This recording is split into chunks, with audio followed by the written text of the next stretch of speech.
corrections. I think whatever the positives, there are certain areas where we are facing challenges.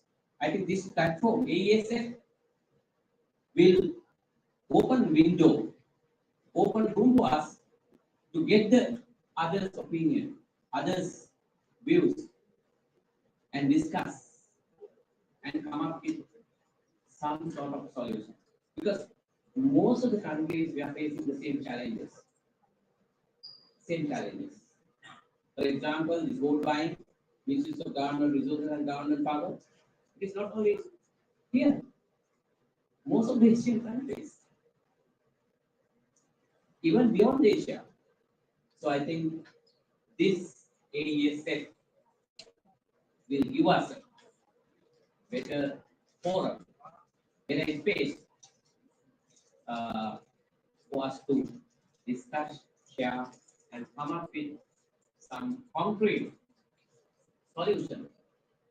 And it will strengthen the democracy, it will strengthen the transparency of elections, it will build the confidence, trust of the voters and other stakeholders. So with that, once again, I am happy to congratulate and thank for the commissions accepting this ASF 7th year in Manila. I'm sure that we all have a good time in coming March. Thank you.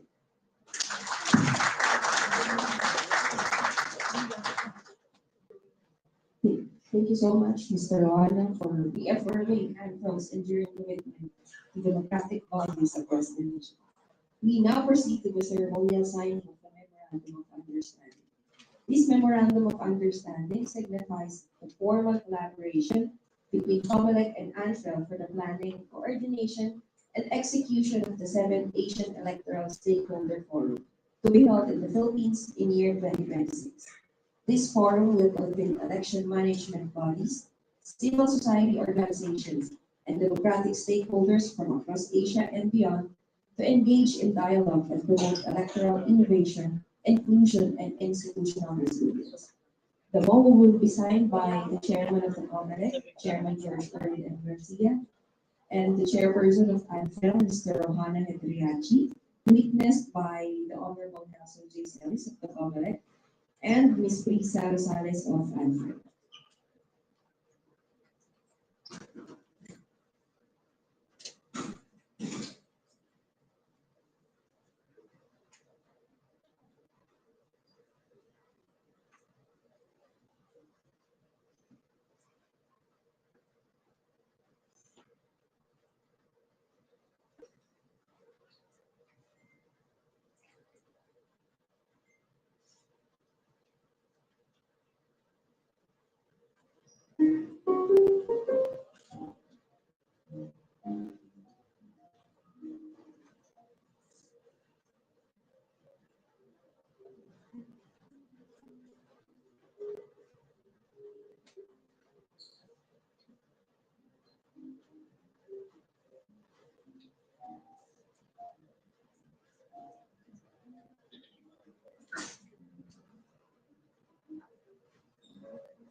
We now invite our signatories to hold a signed moment for a photo opportunity.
Thank you very much. The signed memorandum of understanding is now the official document that marks this historic and strategic partnership for the seven AES. To provide valuable context on Anfrel's electoral initiatives and regional insights, we now invite the Senior Program Officer for International Election Observation, Dr. Manjes Rana, to share the recent election observation experiences and lessons learned across Asia.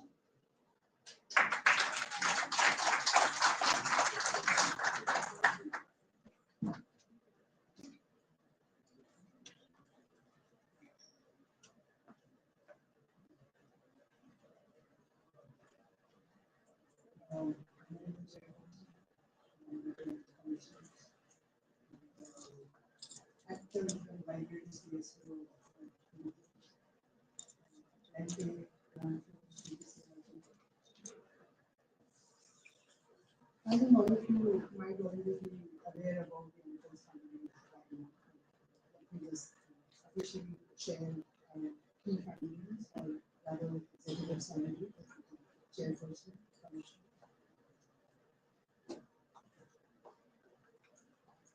First of all, Asian Network of Free Elections congratulates the political leaders, the Commission on Elections, and all stakeholders for their unwavering determination and mass participation to uphold democracy through the conduct of 2025 national elections. Again, Anfrel knows that it's a record breaking voters turnout this year, 82%. This is commendable. Congratulations. And since these are midterm elections, I think this is even more because the presidential elections that are not happening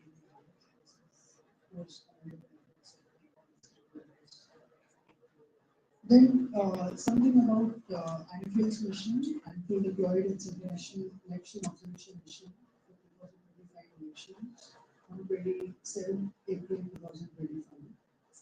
It comprises a team of 21 observers, and we covered around 11 regions strategically chosen,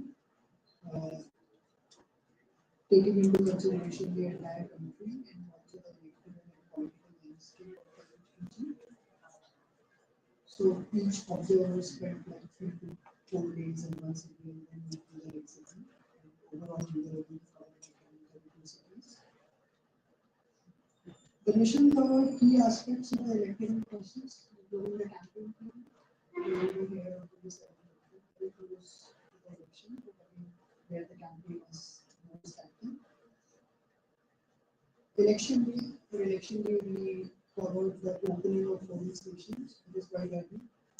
Then the voting procedures throughout the day, and then closing and transmission of results, and the post-election environment. So, looking at some of the key findings, Anfrel observed several key highlights of the 2025 elections, including enhanced transparency compared to the previous elections. It's definitely improved transparency, which Anfrel observed. Sustained efforts towards inclusivity. So this is also something which has improved since the past elections. High voter participation, which I have already mentioned about. However, the mission also identified areas of requiring improvement, such as electoral communication. And this is not something which is specific to this election. This is old problem, existing problem.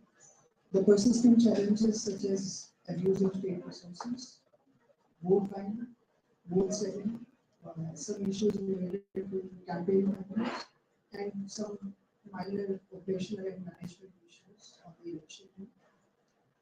Comelec effectively administered the 2025 elections, introducing a range of new resolutions, hundreds of them actually, and institutional mechanisms since 2022, which aimed at addressing these challenges, identified in previous electoral cycles, like learning from the previous elections, learning from the past experiences. There have been lots of improvements in this regard, and it enhanced the overall electoral processes.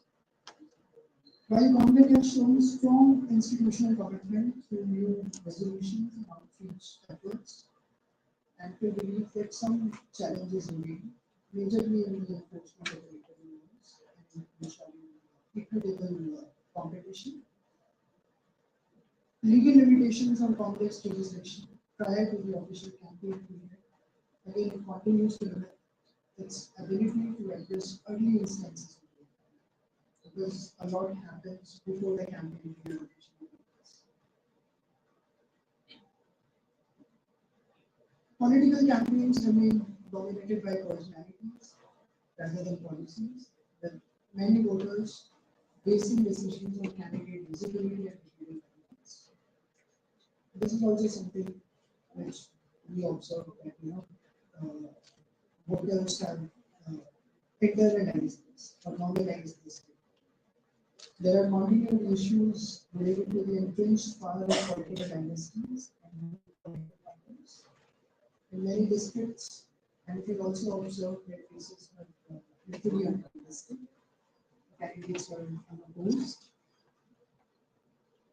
and substantive policy debates were largely absent from the public discourse, often supplanted by social media driven popularity contests, lacking concrete campaign platforms or commitments.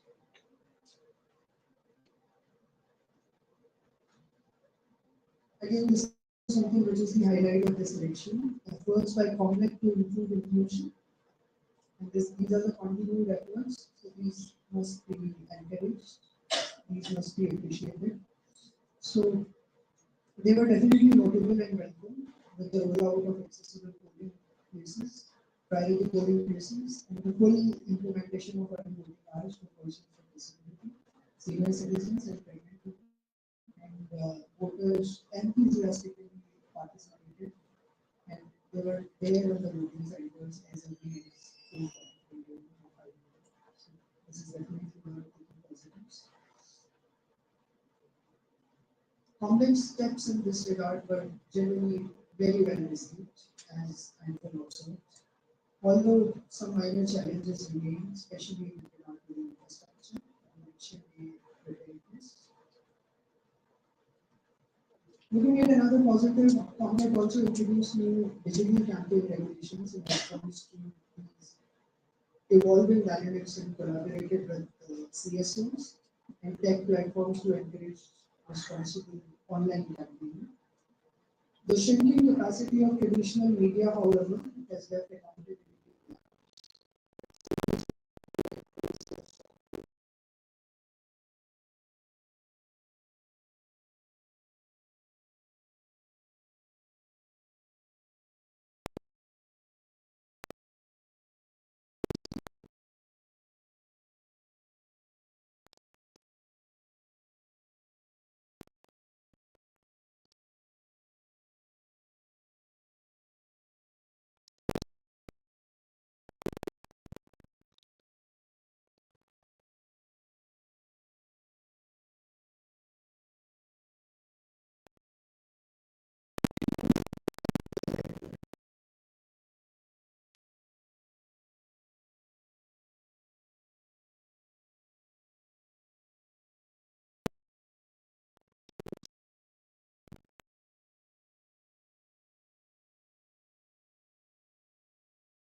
rather shape the conduct of our ASFC. To form and close this afternoon's program and to offer the Commission's full commitment to this important regional initiative, we now call on the Chairman of the Commission on Elections, the Honorable George Erwin M. Garcia, to deliver his closing remarks.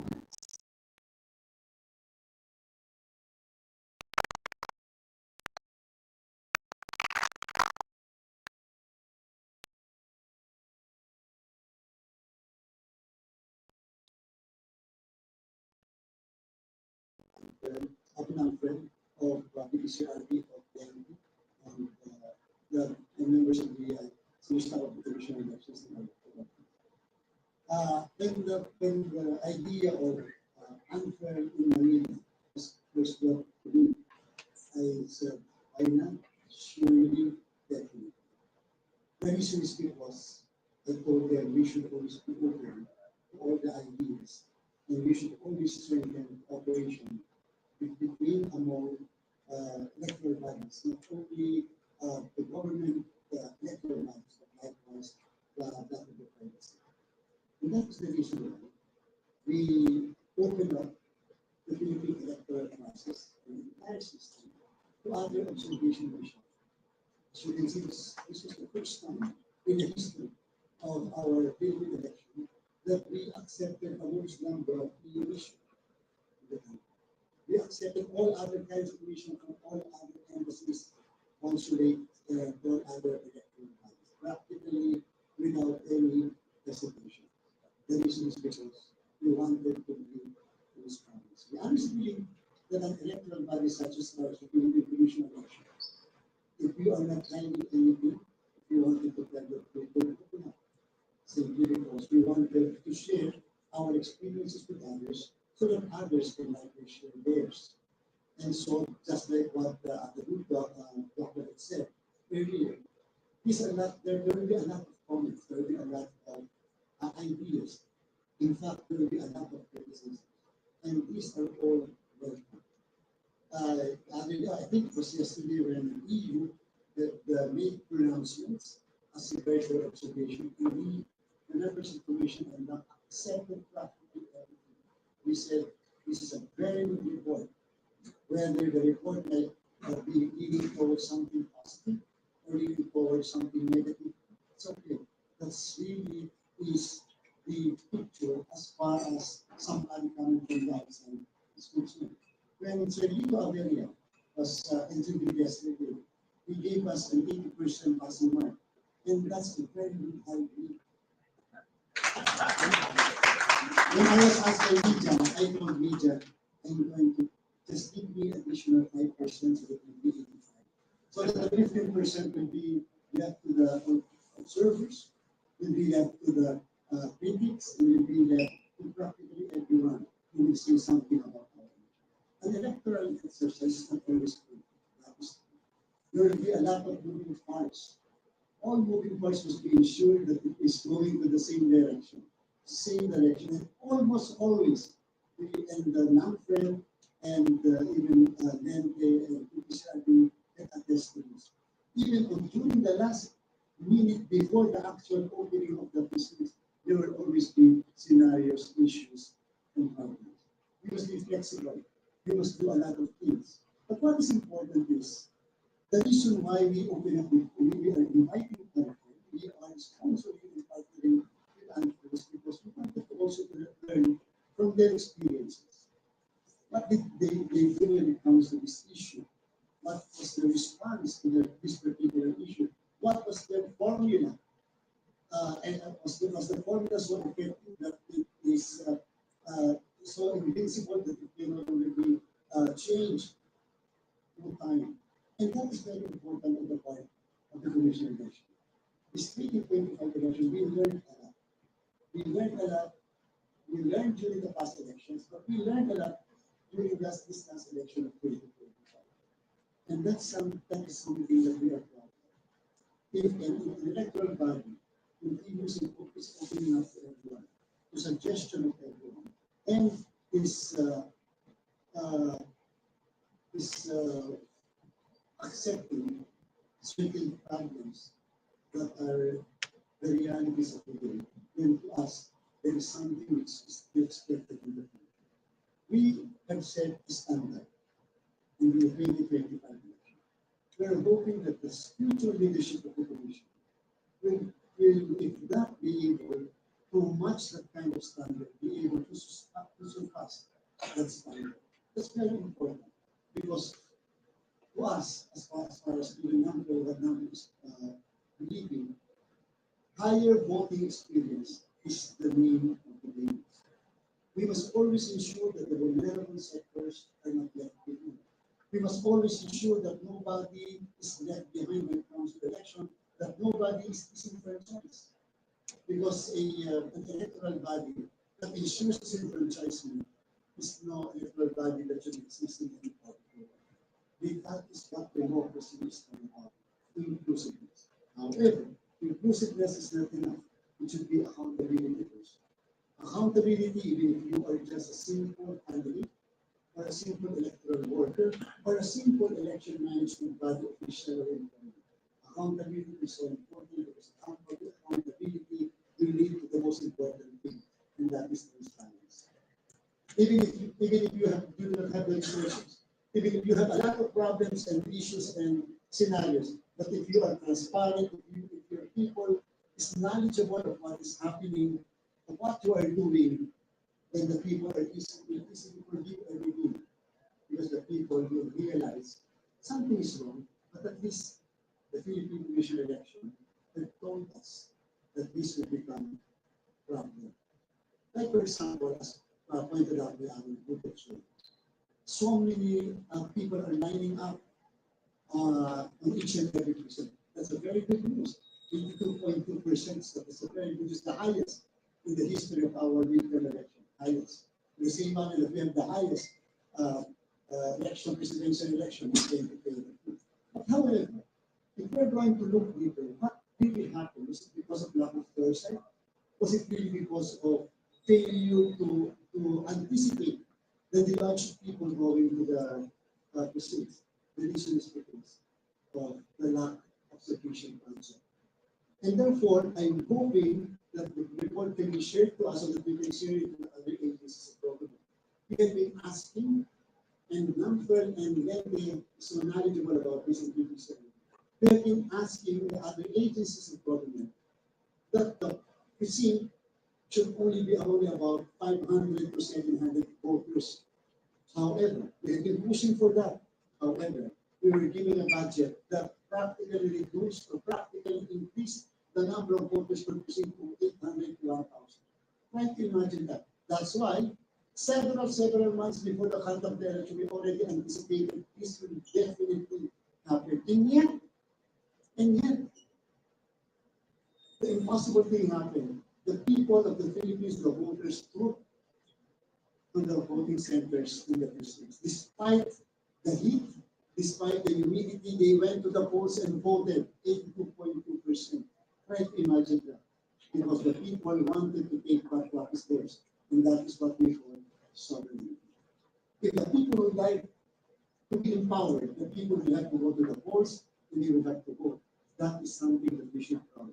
It is not the Philippine Commission elections. It is not even the civil society or our party. It is always the Filipino people that is asserting their sovereignty. And And that is very important. And therefore, the learning, what should be learned from this experience is that don't underestimate the people who want to change their country. They want to change through the ballots at all costs. At all costs, even if it's so hot, even if it's so cramped, even if it's so small in a particular county precinct, they will go and they will vote. That's why we live, they will come. But there is another, and that's why Anfrel is so welcome to our country. We definitely like to have that particular experience, share our learning lessons so that they can teach us, other members can like us to teach us, so we can learn from their experience as well. Perhaps they can likewise give and listen a little what we can share to them. That is what we call as interrelationship world. That is a borderless world, especially when it comes to the issue of election. Thank you so much. Yeah. Thank you and congratulations again, Chairman Garcia. Indeed, you have set the standards for Philippine elections, and you are an inspiration to all of us. Ladies and gentlemen, this ceremonial signing is only the beginning. As preparations for AESF7 unfold, we look forward to welcoming voices from across the region to Manila. Voices united by a shared pursuit of democratic integrity, inclusion, and innovation. On behalf of the Commission on Elections and Anfrel, I am your host today, Attorney Mazda Arlen Chavez. Magandang hapon po at mabuhay po kayo.